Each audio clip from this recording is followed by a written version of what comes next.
Саламатсыздарбы? Фаберлик приложениясын көчүрүү үчүн Google'га киребиз.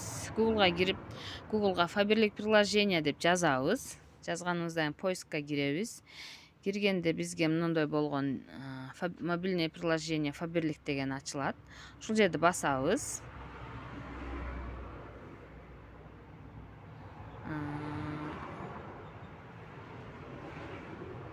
Ушул жерди басабыз.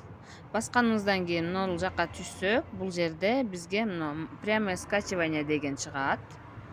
Ушул жерди басабыз. Андан кийин скачать дегенди басабыз. Скачать еще раз файл данный басабыз. Баскандан кийин открыть, установить.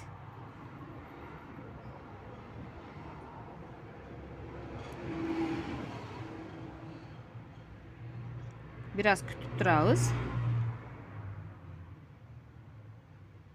Мына открытьти басабыз. Андан к покупкам дегенге киребиз. Киргенибизден кийин бул жактан напомнить позже корзинага киресиздер. Номер покупателя логиниңиздерди жазасыздар. Логин бул жака пароль жазып войти деп кирип заказыңыздарды кетире бересиздер.